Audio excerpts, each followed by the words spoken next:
The night is absolute. No moon, no stars. Only the dense, humid blackness that swallows the Pacific, like a curtain drawn across the world. Aboard the USS Lexington, a young radar operator named Petty Officer James Whitcomb sits hunched before a green glowing screen in a compartment no larger than a broom closet.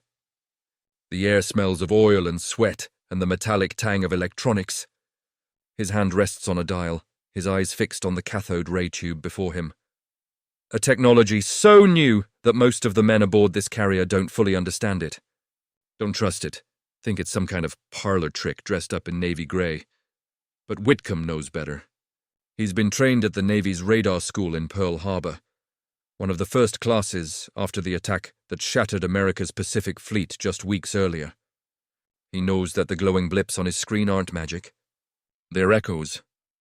Radio waves bouncing off steel hulls dozens of miles away, returning to his receiver like whispers from the dark. And tonight, as his fingers trace the edge of the display, he sees something that makes his breath catch. 3 contacts, 38 miles northeast. Moving southwest at 18 knots. Enemy ships, Japanese ships. Ships that don't yet know they've been seen. He reaches for the intercom. His voice is steady, professional, betraying none of the electricity coursing through his veins. Bridge Combat Information Center. Surface contacts bearing 045 degrees, range 38 miles, closing. There's a pause. Then the voice of the officer of the deck crackles back. Confirm that contact, CIC. Visual shows nothing. Whitcomb glances at his screen again. The blips are still there, crawling across the phosphorescent grid like insects on glass. Confirmed, sir. Radar contact is solid. What happens next would define not just this battle, but the entire character of naval warfare for generations to come. The age of the battleship, with its massive guns and line-of-sight engagements, was dying. The age of electronics, of detection and information superiority, was being born in this cramped, dimly lit compartment. And neither the Americans nor the Japanese fully understood just how profound that transformation would be. To understand what radar meant to the Pacific War, you must first understand what war at sea had always been. For centuries, naval combat was a contest of visibility. The side that saw the enemy first held the advantage. Time to prepare, time to maneuver, time to strike. Admirals positioned their fleets with the sun behind them so their opponents would be blinded. They used fog and weather as allies or enemies. They posted lookouts in crow's nests with telescopes, straining their eyes against the horizon, because the curvature of the Earth meant that, even on the clearest day, a ship could only be seen from perhaps 20 miles away. The Japanese Navy understood this calculus perfectly. They had built their entire doctrine around superior optics and nighttime engagements. Japanese sailors were trained from their earliest days to see in darkness, to distinguish the silhouette of a destroyer from a cruiser at distances that seemed impossible. Their binoculars were among the finest in the world, crafted with the precision that Japan brought to all its tools of war. They practiced night battle drills relentlessly. When the war began in December 1941, Japanese naval officers believed, with good reason, that they owned the night. That in darkness they were invincible. American doctrine had been different. The U.S. Navy had relied on daylight engagements, on the overwhelming firepower of its battleships, on the notion that superior industrial capacity would eventually win any extended conflict. But Pearl Harbor had shattered that confidence. 7 battleships sunk or damaged, thousands dead, the Pacific Fleet crippled in a single morning. And in the desperate months that followed, as Japan swept across the Pacific with terrifying speed, American commanders realized they needed an edge, something the enemy didn't have. Couldn't see coming, couldn't counter. That edge was radar. The technology itself wasn't new. British scientists had pioneered radio direction finding in the 1930s, developing systems that could detect aircraft at considerable distances. The Battle of Britain in 1940 had proven radar's value in air defense. British radar stations along the coast provided precious minutes of warning before German bombers arrived, allowing RAF fighters to scramble and intercept. But naval radar was different, more challenging. Ships moved in 3 dimensions, rose and fell with swells, had their signals cluttered by waves and weather. Making radar work at sea required solving problems that seemed almost insurmountable. American engineers attacked those problems with characteristic determination. The Naval Research Laboratory in Washington developed the CXAM radar in 1940, a massive rotating antenna that could detect aircraft at 70 miles and surface ships at 15. It was crude, temperamental, required constant adjustment. But it worked. By the time war came, several American carriers and battleships had been fitted with these systems. More importantly, the Navy had begun training operators. Young men like James Whitcomb, who could read the screens, interpret the blips, distinguish real contacts from false echoes. The Japanese, meanwhile, had largely dismissed radar as unnecessary. Their confidence in visual detection, in their superior night-fighting skills, blinded them to the revolution unfolding in their enemy's arsenal. Japanese naval radar development lagged years behind the Americans. Even by 1942, most Japanese warships carried no radar at all. Those few that did had primitive systems, short-ranged, unreliable. Japanese commanders trusted their eyes and their binoculars. They believed that no machine could match human perception, trained to perfection. That belief would cost them dearly. The Battle of the Coral Sea in May 1942 became the first naval engagement in history, where opposing ships never sighted each other directly. The entire battle was fought by carrier aircraft, launched on the basis of radar and radio intelligence, striking at targets over the horizon. American radar operators tracked Japanese aircraft formations as they approached, giving defending fighters time to climb to altitude and intercept. Japanese pilots, expecting surprise, found themselves ambushed. Japanese ships, lacking radar warning, were caught flat-footed when American dive bombers screamed down from the sun. But it was at Midway, 1 month later, that radar's true impact became undeniable. On the morning of June 4, 1942, American radar on Midway Island detected the incoming Japanese airstrike while it was still 93 miles out. 93 miles, nearly an hour before the enemy arrived. The detection gave American commanders time to launch every aircraft they had, to clear the decks, to brace for impact.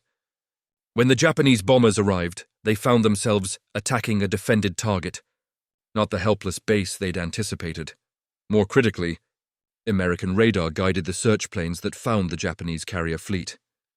PWY Catalinas equipped with radar could search vast expanses of ocean, could find ships in poor visibility or at night. Once located, the Japanese carriers were struck by American dive bombers in one of the most devastating attacks in naval history. 4 carriers, the pride of the Japanese fleet, sunk in a single day. Japan's offensive capability in the Pacific was broken, and radar had made it possible. For the Japanese sailors who survived these early battles, the experience was bewildering and terrifying. They had trained for years, honing their skills, perfecting their tactics. They had entered the war confident in their superiority, convinced that their spirit and discipline would overcome any American advantage in resources. And for the first 6 months, that confidence had seemed justified. Victory after victory, Singapore, the Philippines, the Dutch East Indies, all had fallen like dominoes. But then something changed. American ships seemed to know where they were, even in darkness, even in foul weather. American aircraft found them when they should have been invisible. American commanders made decisions based on information that should have been unavailable. It felt like fighting a ghost, an enemy who could see through walls, who knew your position before you knew theirs. Japanese after-action reports from this period reveal a growing sense of unease. One destroyer captain, writing after an engagement near Guadalcanal in August 1942, noted, "The enemy appeared to have knowledge of our movements before visual contact was established. Our approach, which should have achieved surprise, was met with prepared defenses. The cause of this intelligence advantage is unknown but deeply concerning." Another report, from a cruiser commander in October 1942, "American ships opened fire at ranges exceeding visual detection capacity. Their gunnery was accurate from the first salvo, suggesting some form of ranging device superior to our optical systems. Recommend investigation into enemy technical capabilities." But investigation came too late. The Japanese military bureaucracy, convinced of its own superiority, was slow to recognize the threat. Even as evidence accumulated, even as loss after loss mounted, Japanese commanders clung to the belief that superior training and fighting spirit would prevail. They doubled down on night battle tactics, on closing to point-blank range where their excellent torpedoes could be used to devastating effect. They pushed their sailors harder, demanded more from their crews. And they kept dying. By 1943, American radar technology had advanced dramatically. New models, the SG Surface Search Radar, the SC Air Search Radar, were being fitted to every major warship. These systems could detect surface vessels at 20 miles, aircraft at over 100. More importantly, American ships now had combat information centers, dedicated spaces where radar data was collected, analyzed, and used to coordinate fleet movements and weapons fire. The cramped compartments where operators like James Whitcomb had worked alone were expanded into sophisticated nerve centers, staffed by dozens of trained personnel. The impact on naval combat was revolutionary. American ships could now fight effectively in any weather, at any time. They could detect enemy forces well beyond visual range, could maneuver to gain advantage, could ambush Japanese forces that still relied on their eyes. Night battles, once the domain of Japanese superiority, became American turkey shoots. At the Battle of Cape St. George in November 1943, American destroyers detected a Japanese formation at 22,000 yards, over 12 miles, in complete darkness. The Americans maneuvered into perfect attack position, launched torpedoes, and devastated the enemy force before the Japanese even knew Americans were present. For radar operators, the work was intense and unrelenting. They sat for hours in darkened compartments, eyes fixed on screens, watching for the telltale blips that meant contact. The green glow of the cathode ray tubes was hypnotic, the repetitive sweep of the antenna almost meditative. But they couldn't relax, couldn't let their attention waver. Missing a contact could mean death, for them, for their shipmates, for the entire fleet. They learned to read the screens like prophets reading entrails. Every blip told a story, size, speed, bearing, identity. Rain appeared as scattered clutter. Islands showed as solid returns. Ships were distinctive, their radar signatures as unique as fingerprints. Experienced operators could tell a destroyer from a cruiser by the shape of the return, could estimate speed by watching successive sweeps, could predict enemy movements by analyzing their course and bearing. And they learned to trust their screens over their eyes, over their instincts, over everything. When the bridge reported no visual contact, but the radar showed solid returns, they learned to believe the radar. When common sense said no enemy could be present, but the scope showed contacts, they learned to report what they saw. The machine didn't lie. The machine didn't have preconceptions or hopes or fears. The machine simply reflected reality, translated it into electronic pulses, painted it on a glowing screen. The symbolic weight of radar extended beyond mere tactical advantage. It represented something fundamental about America's approach to warfare, about democracy's response to totalitarianism. Japan had built its military around human excellence, the warrior spirit, the samurai code, the perfection of individual skill through relentless training and discipline. Their pilots were among the best in the world, their sailors superbly trained, their soldiers fanatically committed. They believed that spirit could overcome material disadvantage, that willpower could defeat industrial capacity. America took a different approach. Rather than perfect the individual, America perfected the system. Rather than rely on superhuman skill, America built machines that made ordinary men capable of extraordinary things. A radar operator with 6 months of training could defeat an enemy sailor with 10 years of experience, simply because the American had better tools. A newly minted ensign with a radar scope could outfight a Japanese admiral with decades of experience, because information was more valuable than intuition. This wasn't just about technology. It was about philosophy. Democratic societies, America was proving, could outthink, outbuild, and out-innovate their authoritarian opponents. The same industrial capacity that produced cars and refrigerators could produce radar sets and aircraft carriers. The same educational system that created engineers and scientists could create radar operators and code breakers. The same culture of innovation that drove commercial competition could drive military advancement.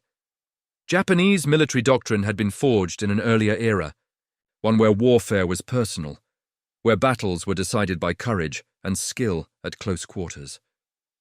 They worshipped the sword, the torpedo, the bayonet, weapons that required closeness, that demanded bravery, that allowed the warrior spirit to manifest. Radar was antithetical to everything they believed.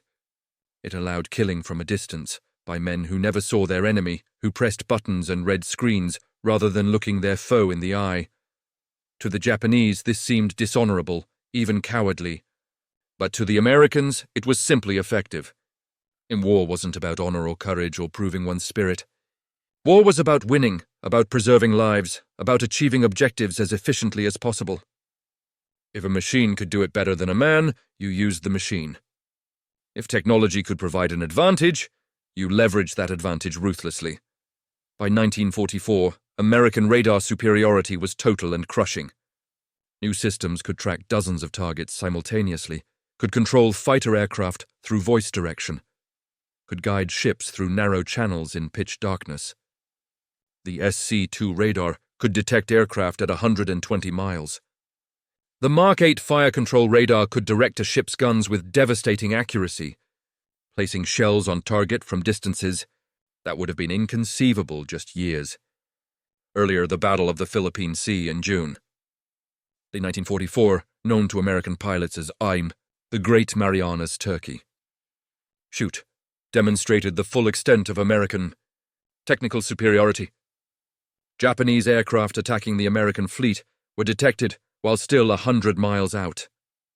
American fighters, guided by radar controllers, intercepted them far from the carriers.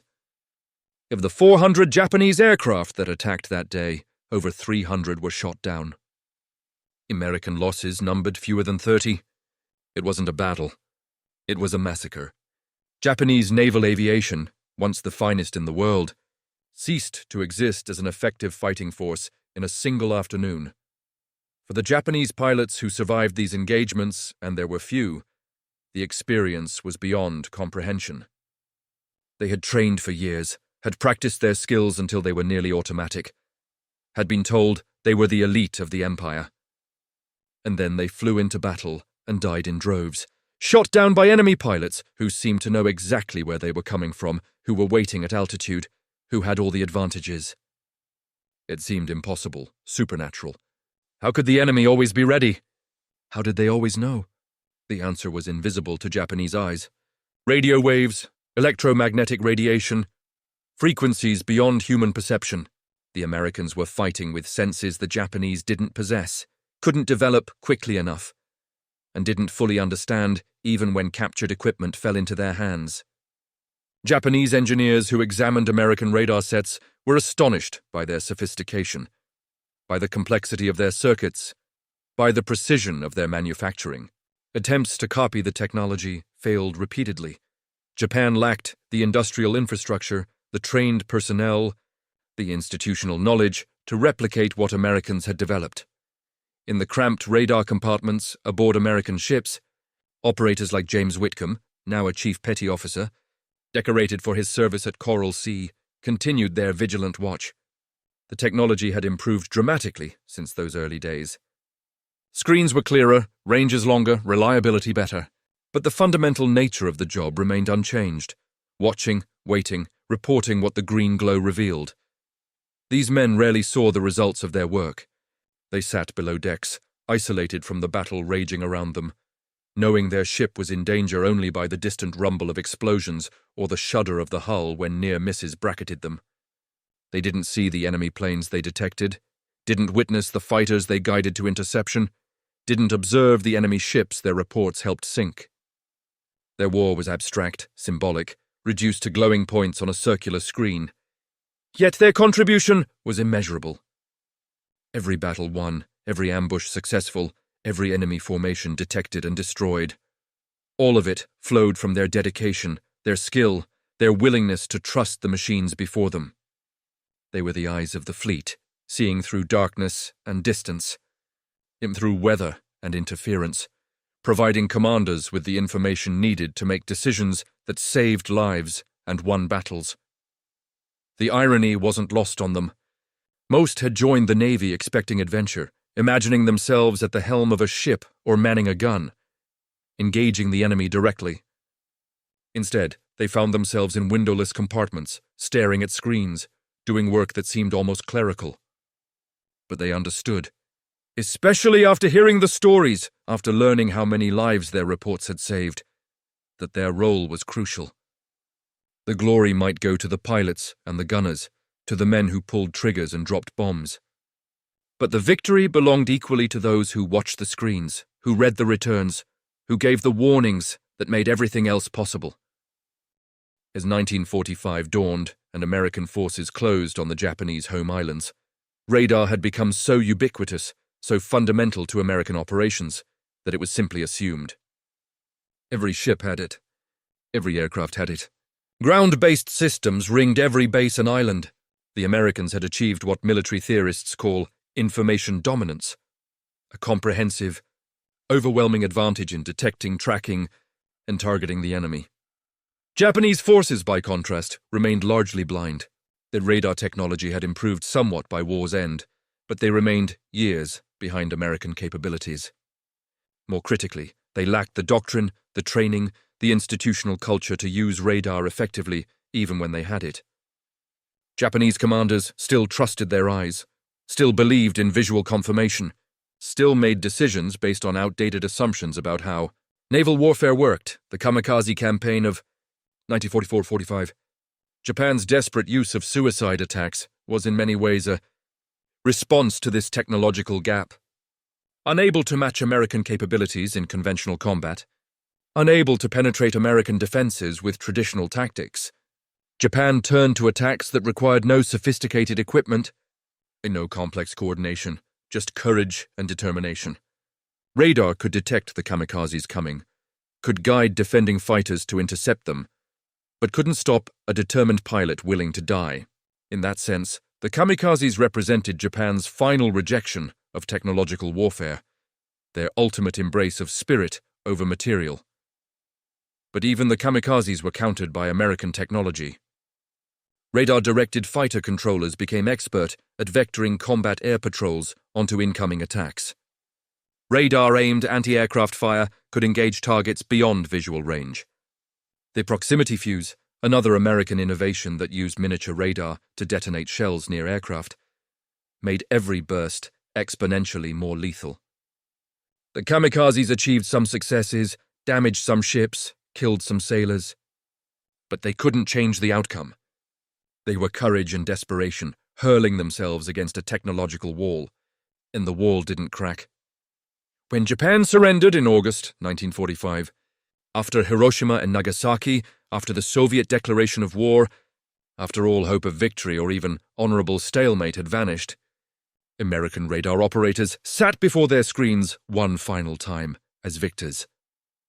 The blips they had tracked so diligently for 3 years were now gone. The Pacific, once contested by vast fleets, was now an American lake.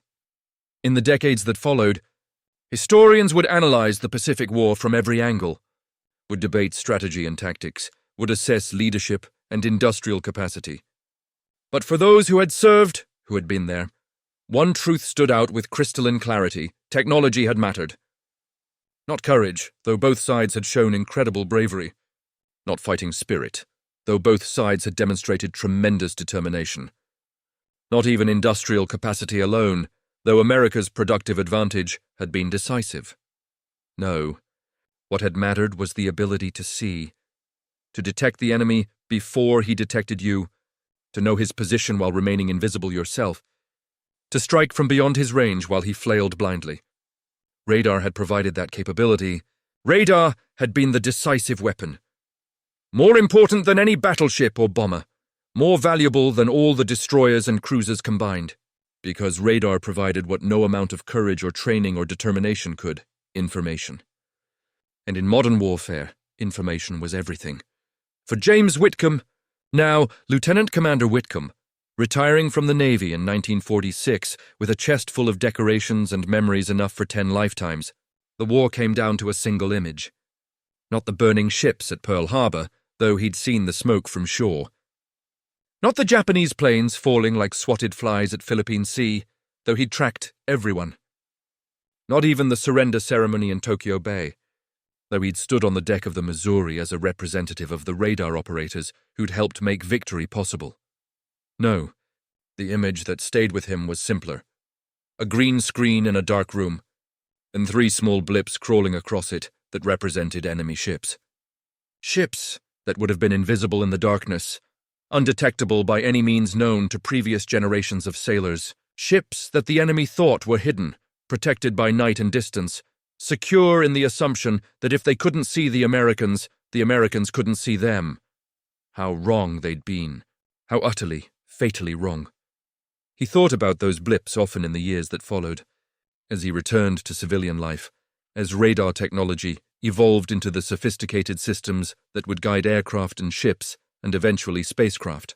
He thought about the young Japanese sailors on those ships, confident in their invisibility, trusting their training and their eyes, believing that they were the hunters when in fact they'd been prey from the moment American radar illuminated them. There was no joy in that thought, no triumph. Just a kind of melancholy wonder at how profoundly warfare had changed, how completely technology had transformed the ancient calculus of battle. For thousands of years, combat had been about what you could see with your own eyes, about your courage when facing a visible enemy, about your strength and skill in personal confrontation. Radar had made all of that obsolete. It had turned warfare into something abstract, electronic, distant. You could kill men you never saw, could sink ships beyond the horizon, could win battles without ever looking your enemy in the eye. Was that progress? Was that a better way to fight wars? Whitcomb didn't know, but he knew it was the future. He knew that every navy that followed would build on what America had started, would develop ever more sophisticated sensors and systems, would push detection ranges ever further, would make warfare ever more technological and impersonal. And he knew, with the certainty that comes from experience, that the side with the better sensors, with the more sophisticated information systems, with the greater ability to see while remaining unseen, that side would win, always. Because in the end, courage and training and determination could only take you so far. Information was the ultimate force multiplier, and radar had proven, beyond any doubt, that knowing where your enemy was before he knew where you were was worth more than all the battleships ever built. The green screen glows in memory, eternal and fixed.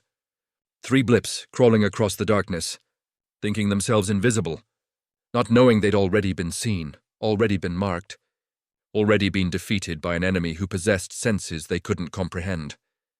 That image, simple, stark, definitive, captures the entire transformation of warfare in a single moment.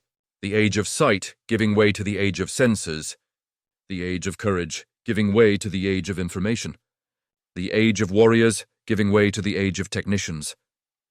And perhaps, in that transformation, in that shift from personal valor to systematic advantage, lay something essential about democracy itself. Not better men, but better systems. Not superhuman individuals, but ordinary people equipped with extraordinary tools. Not spirit overcoming material, but material empowering spirit. America had proven that free people, educated people, innovative people could build machines that made tyranny's warriors obsolete. The radar screen had shown more than enemy positions. It had shown the future, a future where information mattered more than inspiration, where technology trumped tradition, where the side that saw clearly would always defeat the side that merely fought bravely. Japan had brought courage and skill and centuries of warrior tradition to the Pacific War. America had brought radar. And radar had won. The blips glow green in the darkness. Eternal reminders of the moment when warfare changed forever. When seeing became more important than fighting. When information became the ultimate weapon. 3 contacts. 38 miles northeast. Moving southwest at 18 knots. Enemy ships. Ships that don't yet know they've been seen. Ships that are already, though they don't know it, already defeated. The future was on that screen. And the future belonged to those who could see furthest into the dark.